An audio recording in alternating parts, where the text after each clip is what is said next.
ഞാനിന്നൊരു egg biryani ഉണ്ടാക്കാനായിട്ട് പോവുകയാണ്. അതിനായിട്ട് പൊട്ടറ്റോ ഉപ്പിട്ട് ഫ്രൈ ചെയ്തെടുക്കുവാണ്.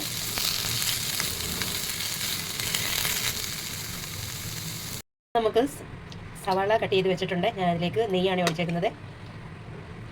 സവാള എന്നിട്ട് നമുക്ക് അതിലേക്കിട്ട് ഫ്രൈ ചെയ്തെടുക്കാം. നല്ലൊരു ഗോൾഡൻ ബ്രൗൺ കളർ ആവുന്ന ഉടനെ നമുക്കതൊന്ന് ഫ്രൈ ചെയ്തെടുക്കാമേ.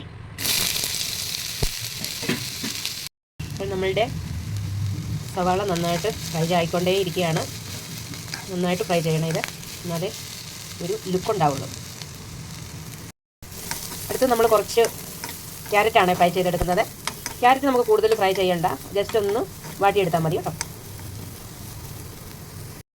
അടുത്തത് സിംല മിർച്ചിയാണ്. ഇതും അതുപോലെ ക്യാരറ്റിൻ്റെ കൂട്ട് ചെറുതായിട്ടൊന്ന് വാടി വന്നാൽ മതി, കൂടുതലിട്ട് ഫ്രൈ ചെയ്യേണ്ട ആവശ്യമില്ല കേട്ടോ. അടുത്തത് ഞാൻ ടൊമാറ്റോയാണ്, ഒരു ടൊമാറ്റോയാണ് എടുത്തിരിക്കുന്നത്. അത് അകത്തെ അരിയെല്ലാം എടുത്ത് കളഞ്ഞതിന് ശേഷം ബാക്കിയുള്ളതാണ് ഇട്ടിരിക്കുന്നത്. അതും അതുപോലെ ഒരുപാട് ഫ്രൈ ചെയ്യേണ്ട, ജസ്റ്റ് ഒന്ന് വാട്ടിയെടുത്താൽ മതി. ഒരു കടായി ഞാൻ വെച്ചിട്ട് കുറച്ച് നെയ്യാണ് ഒഴിച്ചേക്കുന്നത്. അതിലേക്ക് കുറച്ച് ബേ ലീഫും കുറച്ച് പട്ടയും ഗ്രാമ്പും നമ്മുടെ ആ ഫ്ലവർ പോലെ ഇരിക്കുന്ന അതും കൂടി ഇട്ടൊന്ന് ചൂടാക്കുവാണ്. അതിലേക്ക് നമ്മൾ കഴുകി വാരി വെച്ചിരിക്കുന്ന അരി ഇട്ട് കൊടുക്കാനായിട്ട് പോവുകയാണ്. അപ്പോൾ ഞാനിവിടെ ഒരു ഗ്ലാസ് അരിയാണ് എടുത്തിരിക്കുന്നത്. അപ്പോൾ ഞാൻ കടായിലേക്ക് ഇട്ടത് ഒന്ന് ഇളക്കിയെടുക്കുകയാണ്, അതിൻ്റെ ആ വെള്ളമയമൊക്കെ ഒന്ന് മാറാനായിട്ട്. അപ്പോൾ നന്നായിട്ട് നമുക്കതൊന്ന് ഇളക്കിയെടുക്കാം. അതിലേക്ക് നമുക്ക് കുറച്ച് ഉപ്പ് കൂടി ഇട്ട് കൊടുക്കാമേ. ഉപ്പിട്ടതിന് ശേഷം നന്നായിട്ട് അതൊന്ന് ഇളക്കി കൊടുക്കാം എല്ലായിടത്തും, ആ ഉപ്പ് നന്നായിട്ടാവാനായിട്ട്.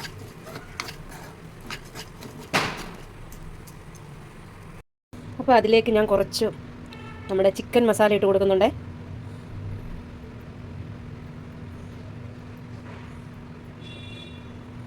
ചിക്കൻ മസാല ഇട്ടതിന് ശേഷം നമുക്ക് അതൊന്ന് നന്നായിട്ട് മിക്സ് ചെയ്ത് കൊടുക്കാം.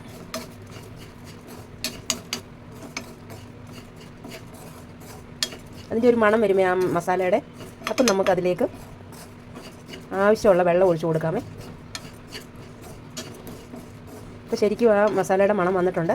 അപ്പം ഞാൻ അതിലേക്ക് തിളപ്പിച്ച വെള്ളം ഒഴിച്ചു കൊടുക്കാനായിട്ട് പോവാണ്.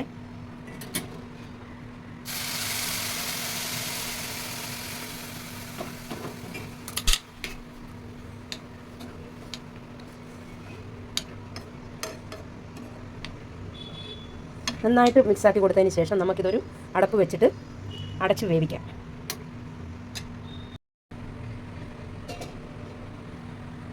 ഇത് ഞാനൊരു പാൻ അടുപ്പത്ത് വെച്ചിട്ടുണ്ട്. അതിലേക്ക് നമ്മുടെ സവാള, പൊട്ടറ്റോയും ടൊമാറ്റോയും ഒക്കെ ഫ്രൈ ചെയ്തെടുത്ത് അതിനകത്ത് തന്നെയാണ് കുറച്ച് നെയ്യ് ഒഴിച്ച് കൊടുത്തിട്ടുണ്ട്. അതിലേക്ക് നമുക്ക് ഈ ചിക്കൻ മസാല ഇട്ട് ഒന്ന് ചൂടാക്കിയെടുക്കാം.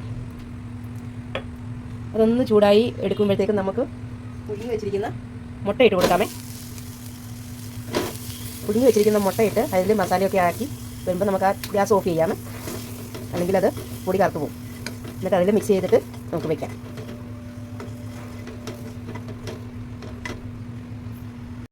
നമ്മളുടെ ചോറ് ബിരിയാണി അരി എത്രയും എന്തെന്ന് നമുക്ക് നോക്കാമേ. അപ്പോൾ അടപ്പൊന്ന് ഓപ്പൺ ചെയ്തു. അപ്പം സ്വല്പം വെള്ളമുണ്ട്, അതിൽ നോക്കാം. വെള്ളം കുറവാണെന്നുണ്ടെങ്കിൽ അരിയുടെ അനുസരിച്ചാണ് ഇതിന് വെള്ളം ആവശ്യമായിട്ടുള്ളത്. ഇപ്പോൾ ഇതിൽ വെള്ളമുണ്ട്, വേഗം ഒന്ന് നോക്കാം. ഇൻ കേസ് ആവശ്യമുണ്ടെന്നുണ്ടെങ്കിൽ നമുക്ക് ആ തിളപ്പിച്ച വെള്ളം തന്നെ ഒഴിച്ചു കൊടുക്കാം.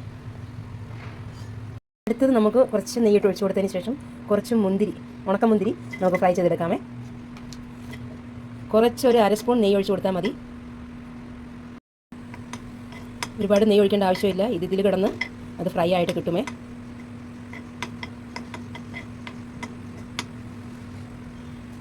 അടുത്തത് നമ്മളുടെ കശുനട്ടാണ്, അതും കൂടി ഒന്ന് ഫ്രൈ ചെയ്തെടുക്കാം. കുറച്ചൊരു അര സ്പൂൺ നെയ്യ് മതിയെ. ചെറിയ ഫ്ലെയിമിട്ട് നമുക്ക് ഫ്രൈ ചെയ്തെടുക്കാമേ.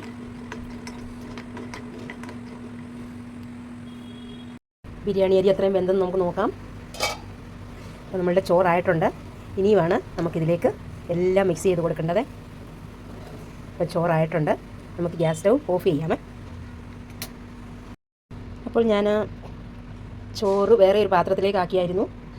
ഇതിൽ വേണം നമുക്കിനി ഇത് ഡെക്കറേറ്റ് ചെയ്തെടുക്കാനായിട്ട്. അപ്പോൾ ഞാൻ കുറച്ച് മല്ലിയില അതിൻ്റെ മുകളിലോട്ട് ഇട്ട് കൊടുക്കുന്നുണ്ട്. മല്ലിയില ഇഷ്ടമുള്ളവർ മാത്രം ഇട്ട് കൊടുത്താൽ മതിയെ. ഇതിൻ്റെ ഒരു മണം ചിലർക്ക് ഇഷ്ടപ്പെടില്ല. അപ്പം മല്ലിയില ഇട്ട് കൊടുക്കുക ആദ്യം. അത് കഴിഞ്ഞ് നമ്മൾ ക്യാരറ്റ് ഫ്രൈ ചെയ്ത് വെച്ചിട്ടുണ്ടായിരുന്നു, അത് നമുക്കിട്ട് കൊടുക്കാം.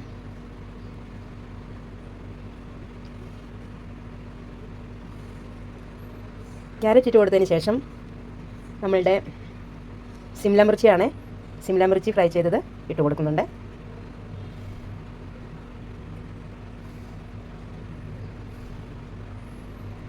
സിംല മിർച്ചി ഇട്ട് കൊടുത്തതിന് ശേഷം നമ്മൾ ടൊമാറ്റോ ഫ്രൈ ചെയ്ത് വെച്ചിട്ടുണ്ടായിരുന്നു, ടൊമാറ്റോ ഫ്രൈ ഇട്ട് കൊടുക്കാം. ഇങ്ങനെയൊക്കെ ഉണ്ടാക്കി കഴിഞ്ഞ് കഴിഞ്ഞാൽ കുട്ടികൾക്കൊക്കെ നല്ല കളർഫുൾ അല്ലേ, കുട്ടികൾക്കൊക്കെ ഒരുപാട് ഇഷ്ടപ്പെടുവേ. 1 ഗ്ലാസ് അരിയിലാണ് ഞാനിത് ഉണ്ടാക്കിയേക്കുന്നത്. അത് കഴിഞ്ഞിട്ട് അതിൻ്റെ മുകളിൽ നമ്മൾക്ക് പൊട്ടറ്റോ ഫ്രൈ ചെയ്ത് വെച്ചിട്ടുണ്ടായിരുന്നു, അതും കൂടി ഇട്ട് കൊടുക്കാം. നല്ലൊരു ഹെൽത്തി ബിരിയാണിയാണ്, എഗ് ബിരിയാണിയാണ് ഇത്. എല്ലാവരും ഇതൊന്ന് ട്രൈ ചെയ്യണേ. എല്ലാ വെജിറ്റബിൾസും ഉണ്ട്, പിള്ളേർക്കൊക്കെ ഒരുപാട് ഇഷ്ടപ്പെടും. നമ്മൾ മറ്റുള്ള ഇൻഗ്രീഡിയൻസ് ഒന്നും ചേർത്തിട്ടില്ല കളർഫുള്ളാവാനായിട്ട്, എല്ലാം നാച്ചുറലായിട്ടുള്ള സംഗതികളാണ്. അത് കഴിഞ്ഞതിന് ശേഷം നമ്മളുടെ മുട്ടക്കുട്ടന്മാരെ എടുത്തിട്ട് വെച്ച് കൊടുക്കാമാണ്.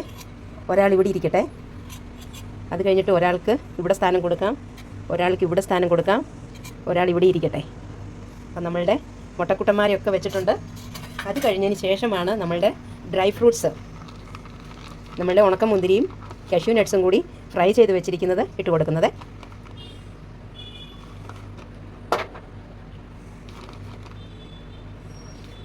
തീർച്ചയായിട്ടും എല്ലാവർക്കും ഇത് ഇഷ്ടപ്പെടുമേ. എല്ലാവരും ഇങ്ങനെയൊന്ന് ട്രൈ ചെയ്ത് നോക്കുക.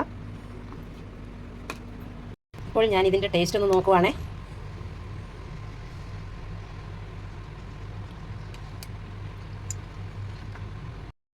അടിപൊളി ടേസ്റ്റാണ്. എല്ലാവരും ഇതുപോലെ ഒന്ന് ഉണ്ടാക്കി നോക്കുക. നല്ല അടിപൊളി ടേസ്റ്റ്.